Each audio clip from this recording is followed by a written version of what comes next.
by and large behind the FTA issues. Okay, that's some opinion coming in on the markets. Let's just do a quick check on a few stocks that are moving around quite smartly. Divi's Laboratory, Wellspan, Aditya Birla Fashion and Retail are a couple of the key gainers. On the losing side, you've Reliance Communication, as we highlighted, while NIIT Ltd is the other stock which has taken a huge knock in trade. The stock is down close to about 7%. It's breached its 50 and 100-day moving average. To talk more about the developments in the company, we're now joined by Mr. Sapnesh Lalla, the CEO designate of the company and the business head of NIIT Corporate Learning Group. Good afternoon, sir, and thanks so much for joining in. We'll get to the news that you've just announced about, getting selected by the Real Estate Council of Ontario. You'll be providing, some, real estate education, etc. But before that, if I could just have your view in, if you could explain what was the reason for the resignation of the CEO, Mr. Rahul Patwardhan, in a span of 2 years. And not just that, we also recently saw the CFO resign. So there have been a spate of exits. If you could just walk us through what's happening. So, as you're probably aware, Rahul Patwardhan, we call him Pat, resigned predominantly for personal reasons. He's been going back and forth to Singapore, where his family lives, and he just found it too hard to continue doing that, and that really caused him to resign. I do know that Rohit left a few months ago, but I think that's more of a coincidence than coincidence in terms of timing than anything connected. All right, so Mr. Lalla, you're saying that the investors should not really be worried about this whatsoever, and with these two big exits, what can the growth trajectory be? What can the revenues, the profitability? I remember when, in fact, Rahul took charge. At that point of time, we saw a big upsurge in terms of profitability. Can we look at those kind of days going ahead as well?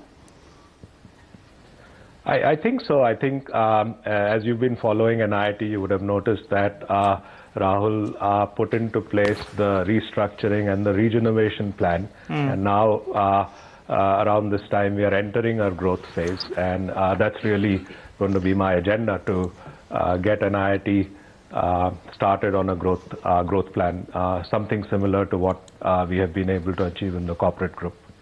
Okay. How soon will the CEO process selection get completed? Because we understand that you're just the CEO designate as of now. Or would you be taking on the mantle full time eventually? Rahul is going to continue to be the CEO till 31st of July. And after that, so I think 1st of August onwards, I will take on that mantle. All right. So then tell us about this opportunity. The recent news flow about the company-led consortium being selected by Real Estate Council in Ontario. What's the opportunity there? Could you give us a sense in terms of numbers? What could you get from this particular news flow? We are very excited about the opportunity. It is to train all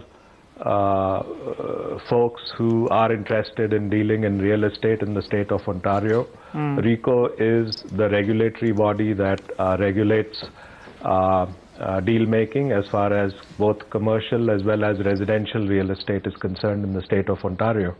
And they are responsible for both training and certifying sellers as well as brokers who deal in real estate in the state of Ontario.